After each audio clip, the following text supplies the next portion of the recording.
chega mais, rubro-negros, vamos ver as expectativas sobre o nosso jogo de amanhã, porque a gente não pode pular jogos, a gente tem que pensar primeiro no Botafogo da Paraíba, porque é o próximo jogo de amanhã pela Copa do Brasil e a gente tem que respeitar o time. Então, a gente tem que entrar com os reservas já pensando na próxima rodada, mas com respeito ao adversário de amanhã, que é o Botafogo, tá? Pela Copa do Brasil, amanhã às 9h30. E a gente vai estar junto. Crédito de imagem aqui ao SBT Esporte, o link abaixo. E vamos lá. Mas antes não se esqueça, se inscreva no canal SR Fla, ative o sininho de notificações e chega dando aquele like pra gente, porque a gente tá nesse corre e a gente merece, como o Flamengo também merece, passar amanhã e descontar 3 pontos do Palmeiras no domingo. Querendo ou não, a gente fica ansioso por esse jogo e o Flamengo tem que performar bem no domingo às 16 horas. Vamos pensar positivo, bora lá. Vamos começar com o Flamengo, tá sentindo o peso do calendário antes do Mundial de Clubes, que já é agora em junho. O time encara o Botafogo da Paraíba, o Belo, pela Copa do Brasil e já avisando outras partidas. Deve poupar jogadores para esse duelo. A gente vai ver a reportagem na volta. O Vene vai trazer os desfalques e eu gosto sempre de perguntar para ele: Vene, pelo seu olhar, qual será o Flamengo que vem a campo? O Flamengo está sentindo o peso do calendário e mais uma vez o departamento médico rubro-negro está começando a ficar cheio. Por conta disso, o planejamento para a temporada deve mudar. O time teve o clássico no domingo e amanhã já encara o Botafogo da Paraíba pela Copa do Brasil. A equipe já teve mais um desfalque confirmado. De La Cruz sofreu uma entorse no joelho esquerdo e o exame descartou lesões cirúrgicas, mas ele já iniciou o tratamento. Além dele, Pulgar, Alan e Plata já estavam no departamento médico. No entanto, Pulgar e Alan podem estar próximos de retornar. O Flamengo venceu o primeiro jogo por 1-0 e tem a vantagem. Como a competição não é a prioridade do rubro-negro, Felipe Luiz deve colocar em campo um time reserva. Arrascaeta ficou fora do jogo de domingo por desgaste físico e deve ser poupado novamente. A tendência é que o Flamengo tenha um controle de minutagem maior ainda, já que faltam muitas competições pela frente. Com isso, para a Copa do Brasil, muitos nomes podem aparecer para jogar novamente, como o jovem Joshua. E quem sabe chamar a atenção de Felipe Luiz para mais desafios no ano. Você segue a gente no @SBT Rio. Hoje vai ter enquete por lá? A enquete, qual é a enquete? A gente poderia botar uma enquete hoje. Quem será que vai conquistar CR7? Eu, Vene Casagrande, Leila Pereira ou Cris? Por que você tá rindo, cara? Tem a quarta opção, ninguém. É isso. Tem essa opção? Deixa a pessoa ser feliz. Cara, vocês querem que desfrutar a mentira. Não, eu não vou. Gente, quem nunca desfrutou de uma mentira? A gente não pode iludir o povo carioca. É a mesma coisa que eu sonhar, pô. Pensa aí, num carro. Não dá, pô. Qual é Bora Seco, Vene? É a mesma coisa? É a mesma coisa. Mas vai que ela assiste ao SBT Esporte. Eu falei carro, não falei avião, pô. Alguém gosta de mandar pra Débora Seco. Débora Seco. Não, eu que falei, porque eu acho ela uma mulherão, uma coisa maravilhosa. Ô, Vene Casagrande, vamos falar de desfalque? Vamos. Se eu te adiantar essa, depois você me agradece. Se você me der essa assistência aí, vale mais que gol essa assistência. Esse corte chega, hein? Esse corte chega mesmo. Ô, Vene Casagrande, vamos falar de desfalques do Flamengo? Vamos, são vários. E aí? E aí vamos lá, em relação ao De La Cruz, que a Alcilene até comentou ali no... Depende do copo meio cheio, copo meio vazio. Depende do que o torcedor quer enxergar. Copo meio cheio. Vamos lá, uma boa notícia, ele não precisa passar por uma cirurgia, porque é algo que preocupava a partir do momento que ele sai daquele jeito que ele saiu do Maracanã. Inclusive, eu estava até perto ali do campo, parecia até que ele estava chorando naquele momento. Copo meio vazio, o jogador tem uma entorse no joelho, e é numa parte do corpo que ele já sofre muito, desde os tempos de River Plate, e aí ele vai ficar sendo desfalque até o Super Mundial. E quando a gente fala até o Super Mundial, é importante mencionar que até lá o Flamengo tem jogos importantes importante pelo Campeonato Brasileiro e até mesmo pela Libertadores, porque o Flamengo ainda não está classificado para a próxima fase da Libertadores. E levando em consideração o momento que o Flamengo vive em relação a desfalques, já não tem Pulgar, já não tem Alan, e aí não vai ter o De La Cruz, ou seja, a vida do técnico Felipe Luiz fica extremamente difícil para escalar esse meio de campo do Flamengo diante de um forte rival na próxima rodada do Campeonato Brasileiro, o Palmeiras. Eu não vou falar nem Botafogo da Paraíba, com todo respeito ao Botafogo da Paraíba, com todo respeito ao Belo. Se o Flamengo poupar vários jogadores, mesmo assim tem chances de vencer o time dentro do Maracanã. Isso para mim não me preocupa. O que me preocupa é a sequência de jogos até o Super Mundial, pensando no Campeonato Brasileiro, porque o Flamengo hoje está muito atrás do líder Palmeiras e corre o risco de ficar mais atrás ainda, porque se perder o jogo lá em São Paulo, o que não é nenhum absurdo. O Flamengo jogar lá em São Paulo, no Allianz Parque, e perder para o Palmeiras, sobretudo porque o Palmeiras vive um grande momento e o Flamengo tem muitos desfalques. Então, de fato, a vida do Flamengo, a vida do técnico Felipe Luiz está mais complicada diante dessas ausências. Mas, repito, copo meio cheio, pelo menos o jogador não vai passar por uma cirurgia, que era algo que preocupava. E aí, quando a gente pensa em controle de minutagem durante a temporada, né, Pedrosa, é sempre muito delicado, porque olha a situação do Flamengo agora.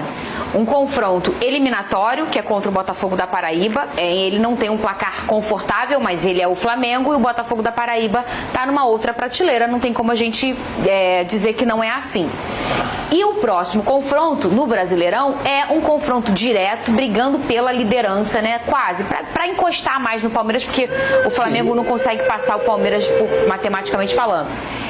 O que você faria? Porque depois é um monte de resultadista. Eu avisei, olha aí, não. Contra o Central Córdoba, quando o Felipe Luiz escolhe poupar 3 peças, né? 3 peças. E acabou perdendo, antes ninguém falou nada. E depois, olha aí, não sei o que. Antes da partida rolar, você, se fosse Felipe Luiz, ia botar minutagem no banco pra todo mundo, ia tirar geral, ou você ia misturar, Lucas Pedrosa? Pro jogo contra o Botafogo? Contra o Botafogo da Paraíba. Mim, reserva total. Totalmente reserva. Pra mim, 1-0 lá, correto? Sim. Não isso. conseguiu o resultado que gostaria, um resultado confortável, digamos assim. Até produziu pra isso, mas não conseguiu, lembro muito bem dessa partida. Agora, quais são as prioridades do Flamengo na temporada? Na minha cabeça, deveria ser Libertadores e Campeonato Brasileiro. Na cabeça do Flamengo, da direção, é Campeonato Brasileiro e Libertadores. A Copa do Brasil, gente, o Flamengo ganhou ano passado. O Flamengo já ganhou a Copa do Brasil diversas vezes. Então, se você tem dentro desse calendário ainda um Super Mundial para jogar, se a sua prioridade é o Campeonato Brasileiro e você vai enfrentar o líder do campeonato, que você já está a 4 pontos fora de casa, pensando em Copa do Brasil, é time reserva. Time reserva, e digo mais, daria oportunidade para os garotos, daria oportunidade para os moleques da base para eles jogarem, para descansar os titulares de um Flamengo já desfalcado e focar no que realmente interessa, que é o Campeonato Brasileiro e a Libertadores. Gente, se o Flamengo perde pro Palmeiras fora de casa, são 7 pontos de diferença. Bastante. A tragédia, ela é grande. Por quê? Daqui a pouco começa o Mundial de Clubes, tudo bem que vai ser outro campeonato pós-Mundial de Clubes e tudo mais, mas se você ir pro Mundial, que é o caso do Palmeiras e do Flamengo, com 7 pontos de vantagem pro seu vice, pro seu rival, pro seu vice-líder, digamos assim, é muito confortável pro Palmeiras e uma pressão muito grande para um Flamengo que não está bem na Libertadores, que está sofrendo na Libertadores, que ainda vai ter confrontos decisivos nas oitavas de final. Já o Palmeiras não, vai decidir em casa todos os jogos da Libertadores, vai ter condições, por exemplo, ganhou do Ceará, acho que o Palmeiras vai usar o time reserva contra o Ceará? Acho que não, mas tem condição de poupar, tem condição de descansar essa equipe. Então, para mim, Flamengo, prioridade não é Copa do Brasil, time reserva, Libertadores e Brasileirão, Libertadores que seja, mas essas são as duas competições do Flamengo. Já veria, vai falar também, eu sei que só vai mostrar uma imagem, você vai falar sobre isso já. Acabaram de me avisar, a gente tem imagens aqui do Santos Dumont da chegada de quem? Do adversário do Flamengo. Que legal. Achei que era sério, porque a gente tem uma câmera aqui no topo do nosso prédio que realmente pega o Santos Dumont. Falei, gente, é alguma coisa séria. Fernanda chama. O Alex, você também pensou? O Alex fica com ponto eletrônico também. Vene Casagrande. Volte para a seriedade do nosso papo. Vamos lá. Você ia falar? Só para dar uma boa notícia no meio dessa enxurrada de notícias ruins envolvendo jogadores lesionados. Acabei de publicar nas redes sociais que o Vinha, lateral esquerdo que não entra em campo desde o dia 11 de agosto, tem previsão de volta para o dia 28, para o jogo contra o Deportivo Táchira, pelo menos relacionado, ficando no banco de reservas. Para mim é uma baita notícia, tendo em vista que o Ayrton Lucas não vem fazendo grandes partidas partidas, está oscilando bastante, e quando o Alexandre não joga, o Ayrton Lucas joga, o nível cai bastante na lateral esquerda do Flamengo. Então fica aí pelo menos uma boa notícia para o técnico Felipe Luiz. Pedrosa deu a opinião dele, eu já sei a sua, no off você falou com a gente. O que você faria também em relação à escolha do Felipe Luiz? Não tem erro, né, Veneu? Tem erro? Eu acho que é você dar minutagem para alguns jogadores que não vêm ganhando grandes oportunidades. Eu começaria, por exemplo, com o Matheus Gonçalves, na posição que o próprio Felipe Luiz acha que ele rende mais, que não é na meia, como ele entrou contra o Botafogo, é aberto na ponta direita. Daria minutagem ao Juninho, botaria o Danilo na zaga, pouparia um dos zagueiros, obviamente. Daria minutagem ao João Vitor também na zaga, botaria Ayrton Lucas na lateral esquerda, não botaria o Alexandre de forma alguma. Acho que o Alexandre tem que estar à disposição contra o Palmeiras, lembrando que contra o Palmeiras é grama sintética. Então, por isso, bota na ponta do lápis se vale a pena você forçar, entre aspas, o retorno de alguns jogadores que estão lesionados. Muita gente me questiona sobre o Pulgar. Existe a chance do Pulgar ficar à disposição contra o Palmeiras? Existe, só que isso vai ser colocado na ponta do lápis. Por ser grama sintética, eles entendem que exige muito mais do atleta. Vale a pena correr o risco de perder o jogador para o Super Mundial? Então isso tudo tem que ser levado em consideração, mas diante do Botafogo da Paraíba, repito, com todo respeito ao Belo, mas o Flamengo, mesmo poupando geral, botando um time em reserva, todo reserva, o Flamengo tem condições de vencer o time dentro de casa. E olha só, o Wesley, o lateral do Flamengo, ele se casou ontem com a Amanda Martins. Parabéns aí pro casal, ela é a mãe da filha, né, do casal, a pequena Alice. Aí o padrinho do casamento, gente, foi o Gerson. Bacana, devem ser bastante amigos, né? Para esse... Durante a festa, o lateral direito fez um discurso em homenagem à noiva? Não. Ao Gerson. Em homenagem ao seu companheiro de time que faz aniversário hoje. Parabéns pro Gerson. Vamos ver o que o Wesley falou, bem emocionado sobre ele. Ele foi um dos caras que mais abraçou o Flamengo. É isso, por isso que hoje eu tô onde eu tô, por causa dele, ele sabe. Esse vagabundo fala, por causa dele, ele sabe. Esse vagabundo fala, é o Gerson Wesley. É o Gerson Wesley mesmo. Onde for, na fase ruim, na fase boa, não vai estar lá na seleção, jogando lá fora, vou visitar ele onde ele estiver, e ele sabe disso. Por isso que eu puxo. Oi, parabéns pra você, nessa data querida. A produção, quando falou pra mim, eu falei, gente, mas não era pra ele fazer homenagem pra noiva? Ah, não, era aniversário. Aniversário vale. Pô. O cara, um dia antes vai ser padrinho ali e depois é aniversário. Ô, Verne Casagrande, eles são bem amigos, né? Deu pra perceber, hein? São, pô. E o Gerson ajudou o Wesley demais, cara, na fase ruim do Wesley, quando o Wesley estava sendo muito criticado, quando o Wesley não conseguiu ir pra Europa naquela negociação frustrada. O Gerson abraçou o Wesley, e não só o Wesley, o Gerson ele faz isso. É um líder mesmo, ele não usa a faixa de capitão à toa, nos bastidores é um jogador extremamente importante, e eu acho que o Gerson ele tem experiência já o suficiente para ajudar esses jovens atletas, porque ele já passou por isso tudo aí no futebol. Ele vive o melhor momento na carreira dele, como ser humano, inclusive ele mesmo fala sobre isso, a maturidade que ele adquiriu com o passar do tempo, e é isso, eu acho que o Gerson ele abraça os garotos, abraçou o Wesley, e a gente pôde ver que deu certo. Muito bem, ô Venê, tem informação sobre a pré-lista do Ancelotti? Tem jogador do Flamengo, tem fogão também, não tem? Eu confesso que eu não sei do fogão, Fernandinha, porque assim, como que funciona a pré-lista? Os clubes eles são comunicados se alguns jogadores estão na pré-lista, e não tem número limite dessa pré-lista. Eles vão botando vários jogadores e no final eles vão convocar aquela lista final. No Flamengo, por exemplo, são 6 jogadores: Danilo, Alexandre, o Wesley, Gerson, inclusive os dois estão, Pedro e Léo Ortiz. Desses 6 aí, Fernandinha, a minha opinião, eu acho que 4 podem pitar na lista final, que no caso é o Gerson, o Wesley, o Danilo e o Alexandre, embora o Danilo muita gente critique, mas o Danilo é um cara que o Ancelotti acompanha há muito tempo, e o Alexandre faz boas partidas com a camisa do Flamengo na lateral esquerda, e a gente sabe que a posição em si não goza de tantos jogadores à disposição nesse momento.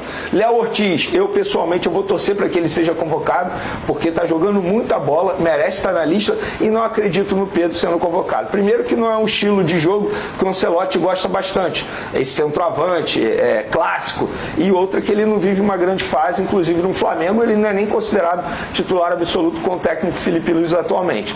Então esses são os 6 jogadores do Flamengo que estão nessa pré-lista, a ver se eles serão convocados para a lista final. E o Neymar também está nessa pré-lista, Lucas Pedrosa? Neymar... Não era pra estar? É óbvio que não, o jogador não joga. Pra mim tem que jogar o jogador que tá jogando. O jogador que pode estar na lista da seleção brasileira é o jogador que entra em campo. O Neymar não entra em campo. Concorda, Vene Casagrande? Concordo, inclusive ontem eu fiz uma participação de um VT que rodou aí no SBT e eu dei essa opinião e eu vou além. Hoje o Neymar, ele é digital influencer, ele não é mais jogador. Se a gente for analisar, inclusive parabéns aos colegas do UOL pelo material que eles trouxeram em relação ao contrato com o Neymar hoje, ele é um digital influencer, ele não é atleta. Ele não está à disposição, como é que ele vai estar numa pré-lista de convocação para a seleção brasileira, sendo que você não sabe nem as condições físicas dele, não faz o menor sentido. Ele pode estar na pré-lista e não está na lista final. Eu duvido que o Neymar não seja convocado nessa lista final. Ainda mais agora, que tem notícia que ele vai ser relacionado novamente pelo Santos. Enfim, vai voltar a jogar futebol. Não vai exercer só o papel digital influencer, tal como ele vem exercendo ultimamente. Então, assim, atualmente o Neymar é uma incógnita. Se é uma incógnita, por que você vai convocá-lo? E vai além do campo. Eu acho que a postura do Neymar em relação ao Santos tem sido uma postura muito ruim. O Santos está na zona do rebaixamento. O Santos está afundado na zona do rebaixamento. Se eu não me engano, só tem 5 pontos. Só está na frente do Sport, que tem 2, que para mim, inclusive, já é um forte candidato a ser rebaixado. E o Neymar, enquanto estava acontecendo um clássico entre Corinthians e Santos, um clássico onde, obviamente, o Neymar tem uma representatividade muito grande, que poderia estar com seus companheiros, e não tem nada contra a Kings League, que para mim é uma competição bem legal, uma nova modalidade e tudo mais, mas ele estava lá na Kings League rindo. Então, assim, a postura do Neymar com o seu time de coração não é uma postura decente. Por que eu acho que ele vai se importar com a seleção brasileira? Não me parece isso também. Flamengo e sua programação. Eu já havia falado sobre isso, né? Que o Flamengo ele tem que entrar com os reservas. E você vê aí o Vene Casagrande, ele passou vários, ó. Danilo. O Rossi eu acho que não exige muito dele. Pode até jogar o Rossi, mas querendo dar uma opção lá pro Matheus Cunha, beleza. Mas o Danilo, pode pôr o Varela, pôr o João Vitor na zaga, Ayrton Lucas, ali na Everton Araújo, na volância. Eu não sei quem mais tem de volante lá, não conheço, ser sincero. Aí dá chance pro Joshua, Lohan, Matheus Gonçalves, põe o Michael, Cebolinha, que esses caras tem que correr mesmo. É isso aí, cara, tem que entrar com esses reservas aí contra o Botafogo da Paraíba. O Botafogo da Paraíba, quando chegar no Maracanã, que tiver lotado pela Copa do Brasil, eles vão sentir a nação cantando. A gente se classifica, não vai ser tão fácil com esse time, mas dá pra ir de boa. E é confiar, cara. Se a gente quer alguma coisa mesmo no Brasileirão ou na Libertadores, a gente tem que pensar assim, porque a gente tem que poupar. Porque domingo que vem, às 4 horas da tarde, contra o Palmeiras, no Allianz Parque, no sintético, eu já até seria contra o Vene Casagrande, que ele falou que para não forçar o purgar no sintético, eu acharia que ele deveria entrar, cara. Ele é fundamental ali, no volante, ele e o De La Cruz, eu não sei qual que é do De La Cruz. A gente tá aos pedaços, a gente tá em frangalhos em questões de lesões e tudo mais. A gente tem que pensar bem nisso aí. Eu acredito que o Arrascaeta já vai estar melhor, o Gerson já não tem o que falar. O Pedro, tem que ver como é que o Pedro tem... O Pedro, ele, cara, a gente tem que dar um voto de confiança pra ele, mas eu acharia melhor o Pedro no segundo tempo. Colocava o Juninho forçando aquela... correndo mesmo à vontade ali. E... aberto na esquerda o BH, sim, é o jeito, não tem outro, é o BH. Vou pôr quem lá, ali? Entre os três, entre o BH e o Michael e o Cebolinha, é o BH, cara. Michael também, ele dá um apoio pra caramba, meu. A questão de marcação, o jogo sem bola. Mas é isso aí, cara. Que aí domingo a gente... Não vamos falar muito sobre Palmeiras, porque a gente tem que ser jogo a jogo, não ficar criando coisas na cabeça aí, ficar ansioso. Hoje, a gente até amanhã tem que pensarmos no Botafogo da Paraíba para respeitar o time, não menosprezar, entrar de cabeça baixa, respeitando sem estar no salto alto. O problema do nosso time é o salto alto. não tem um respeito pelo próximo, como a questão lá do Central Córdoba. A verdade foi essa, tá claro. E vamos pensar assim que vai dar certo. E os nossos convocados, meu Flamengo, por mais que tá capengando aí na situação de lesões e DM e tudo mais, ainda 6 nossos foram selecionados na pré-lista, né? Do Ancelotti. Putz. Mas vamos ver como é que tá. É isso aí. Se gostou do vídeo, já se inscreva no canal, SR Fla, ative o sininho de notificações e chega dando aquele like, porque a gente tá aqui no corre e a gente merece pra atender todos vocês. Compartilha com a geral, com os rubro-negros que gostam, né? E os antes também são os mais. Comenta aí, vamos interagir junto. Da minha parte vai ser recíproco e tamo junto. Até a próxima. Saudações rubro-negra.